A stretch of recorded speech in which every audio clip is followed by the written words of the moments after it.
Hello everyone, welcome to my channel Jaiswal Coaching. Today we are going to study next topic of this chapter, heredity chapter. So the topic is heredity and Mendel's contribution.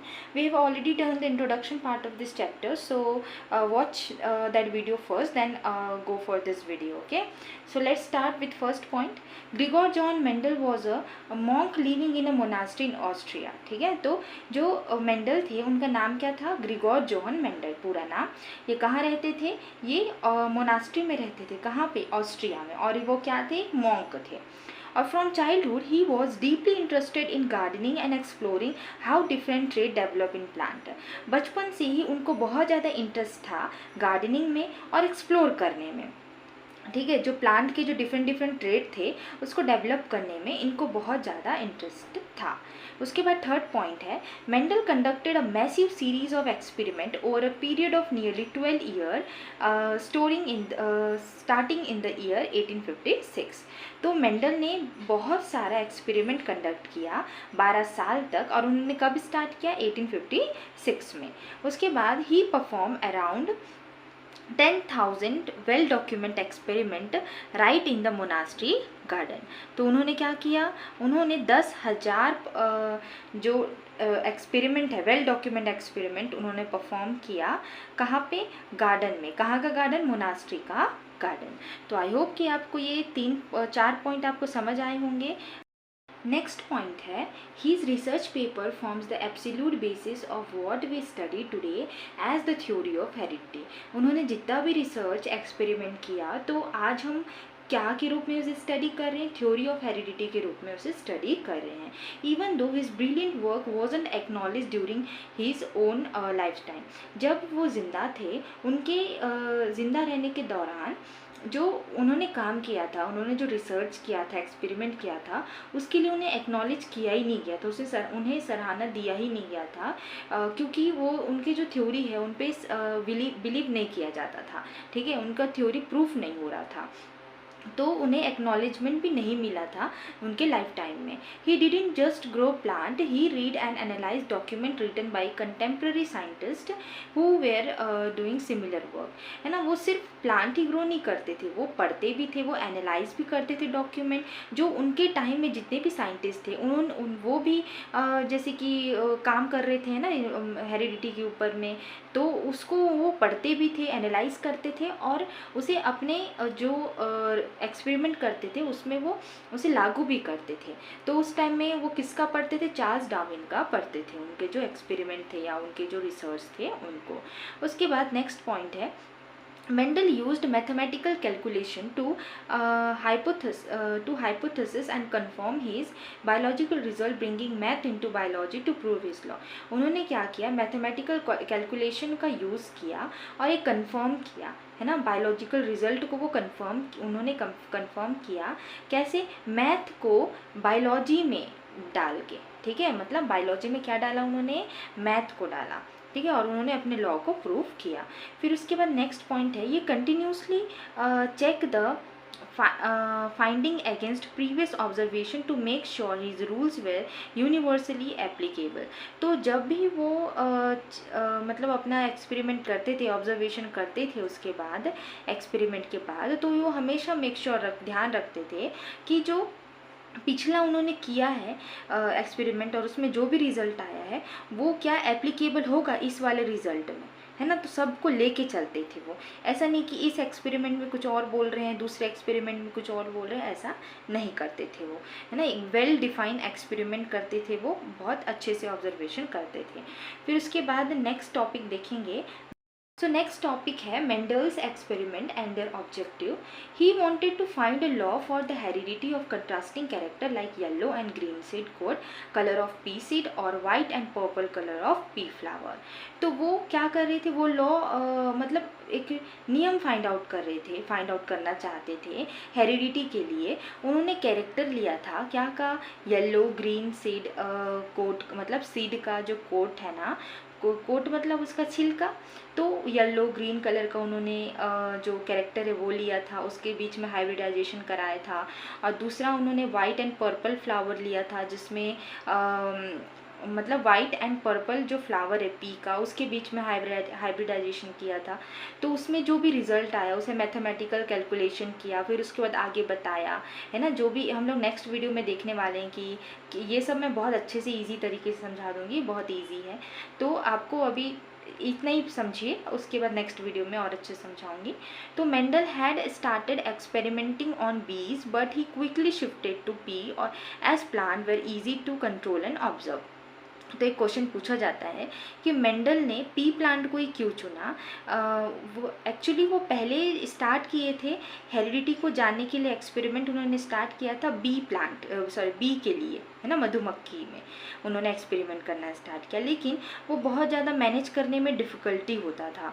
तो उस इसीलिए उन्होंने P plant को लिया, क्योंकि P plant जो है वो कंट्रोल और ऑब्जर्व करने में बहुत आसानी होता था, इसीलिए मेंडल ने पी प्लांट को चुना। फिर आगे और इसके पॉइंट्स हैं वो देखते हैं। नेक्स्ट टॉपिक है he gave the following reason for his choice of pea plant. तो उन्होंने पी प्लांट को क्यों चुना, है ना, वो तो बी पे कर रहे थे, तो पी प्लांट को उन्होंने क्यों चुना, तो उसे पॉइंट वाइज देखते हैं। तो पहला पॉइंट है pea are annual plant. Pea क्या है, उसे साल भर लगाया जा सकता है। Their life cycle being small, generation of pea plants में be observe and studied easily, है ना। तो उनकी जो लाइफ साइकिल है बहुत छोटा है, और उनका जो जनरेशन है पी प्लांट का, उसे ऑब्जर्व कर पाना और स्टडी कर पाना बहुत आसान हो जाता है जब उनका लाइफ साइकिल क्या हो, छोटा हो।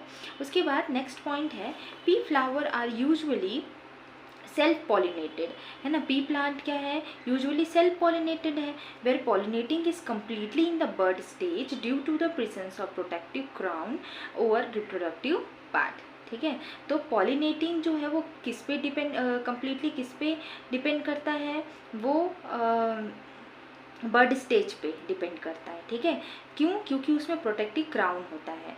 तो ये कहाँ पे होता है, ये रिप्रोडक्टिव पार्ट में होता है। फ्लावर क्या है, रिप्रोडक्टिव पार्ट है। This also maintain characters of pea plant pure across several generation. इसके कारण जो कैरेक्टर है पी प्लांट का वो बहुत प्योर रहता है बहुत सारी जनरेशन तक, है ना, पीढ़ी दर पीढ़ी। उसके बाद नेक्स्ट पॉइंट है क्रॉस पॉलिनेशन और hybridisation of pea plant can be obtain easily. जो क्रॉस पॉलिनेशन है और जो हाइब्रिडाइजेशन है पी प्लांट का, वो बहुत ईजीली ऑब्जर्व किया जा सकता है। और जो पी प्लांट है वो क्या है, बाइसेक्सुअल है। उसके बाद hybrid formed are fertile and not sterile. ठीक है, जो भी हाइब्रिड बनेगा इससे वो क्या होता है, वो मतलब जो भी प्लांट बनेगा इससे हाइब्रिडाइजेशन करने के बाद वो क्या कैसे होता है, वो फर्टाइल होता है और स्टेराइल नहीं होता। फर्टाइल मतलब वो आगे और भी रिप्रोडक्शन कर सकता है। ठीक है, वो स्टेराइल नहीं होता। जैसे कि स्टेराइल बोले तो आपको मैं एग्जांपल देती हूँ, हॉर्स और डोंकी को जब हाइब्रिडाइजेशन किया गया तो उससे क्या बना, उससे म्यूल बना, है ना। और जो कि वो स्टेराइल होता है, वो आगे रिप्रोडक्शन नहीं कर सकता। लेकिन जो पी प्लांट है वो हाइब्रिडाइजेशन के बाद भी वो फर्टाइल होते हैं, वो स्टेराइल नहीं होते हैं। ठीक है, और P have varieties that show clear contrasting character.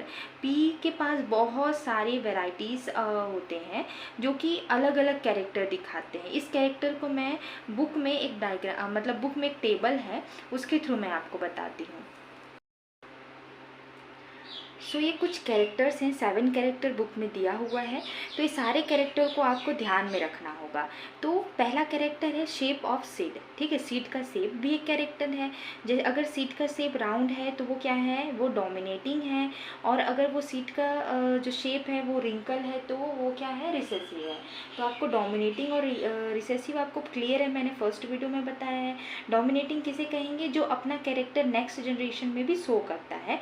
और जो रिसेसिव वो किसे कहेंगे, जो अपना कैरेक्टर नेक्स्ट जनरेशन में शो नहीं कर पाता है, वो छिप जाता है। ठीक है, तो जो राउंड वाला है वो क्या करेगा, अगर राउंड वाला जो पी प्लांट है और रिंकल वाला पी प्लांट के बीच में अगर हाइब्रिडाइजेशन होगा तो वो जो प्लांट है वो सारा प्लांट कैसा होगा, F1 जनरेशन में वो राउंड होगा, ना कि रिंकल, क्योंकि ये अपना कैरेक्टर को छिपा देता है। तो रिसेसिव और डोमिनेंट आपको क्लियर हो गया होगा। और जो कलर ऑफ सीड, जो सीड का कलर है वो येलो कलर वो डोमिनेटिंग होता है, और ग्रीन कलर क्या होता है, रिसेसिव। ये अपना कैरेक्टर जो है वो शो करेगा नेक्स्ट जनरेशन में, और ये अपना कैरेक्टर छिपा देगा। ठीक है। उसके बाद है colour of flower. Violet colour जो है वो डोमिनेटिंग होता है, और वाइट कलर क्या होता है, रिसेसिव होता है। ये अपना कलर, अपना जो कलर है वो छिपा देगा, या अपना कैरेक्टर छिपा देगा।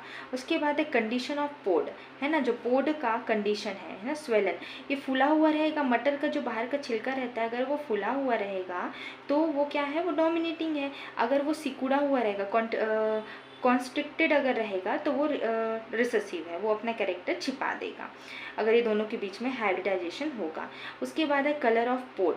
अगर पोड का कलर कैसा है, पोड मतलब वही छिलके का जो कलर कैसे, ग्रीन कलर है तो वो डोमिनेटिंग, येलो कलर है तो वो रिसेसिव। ठीक है। और पोजिशन ऑफ फ्लावर, अगर फ्लावर का पोजिशन एक्सियल है, एक्सियल किसे कहेंगे, एकदम टिप पे अगर फ्लावर हो रहा है, जैसे प्लांट है तो अगर उसके टिप में अगर फ्लावर हो रहा है तो उसे एक्सियल कहेंगे। और जो टर्मिनल हो किसे कहते हैं, ऐसे बाजू बाजू में अगर फ्लावर उगता है, यहाँ पे डायग्राम में दोनों डायग्राम तो सेम ही दिख रहा है, तो अब लेकिन मेरी बातों से समझो आप कि टर्मिनल किसे कहते हैं, कि अगर फ्लावर जो है वो इस हिस्से में लगा हुआ, ना कि ऊपर में, उसे टर्मिनल कहेंगे। तो टर्मिनल क्या होता है, वो रिसेसिव होता है, और एक्सियल क्या होगा, डोमिनेटिंग होगा। और लेंथ ऑफ प्लांट, अगर प्लांट का जो लेंथ है वो टॉल है तो उसे क्या कहेंगे, वो डोमिनेटिंग कहेंगे। और अगर ड्वार्फ है तो उसे रिसेसिव कहेंगे। ये दोनों के बीच में अगर हाइब्रिडाइजेशन होता है तो आगे जाके जो प्लांट है F1 जनरेशन में कैसा होगा, टॉल होगा। मैं F1 F2 जनरेशन ये सब चीज़ बताऊंगी। अभी आपको नहीं क्लियर होगा कि F1 जनरेशन क्या है, F2 जनरेशन क्या है, तो मे भी आपको ये समझ में आया होगा। ये बहुत ईजी था। तो इस वीडियो को ही हम लोग यहीं ख़त्म करते हैं। नेक्स्ट टॉपिक हम नेक्स्ट वीडियो में देखेंगे, और ये वीडियो लंबा हो जाएगा, थोड़ा थोड़ा पढ़ेंगे तो ज़्यादा समझ में आएगा। अगर कुछ डाउट है तो कमेंट करके बताइएगा, और अगर मेरे वीडियोस अच्छे लग रहे हैं तो सब्सक्राइब, लाइक एंड शेयर कीजिए। और तब तक के लिए bye, have a good day.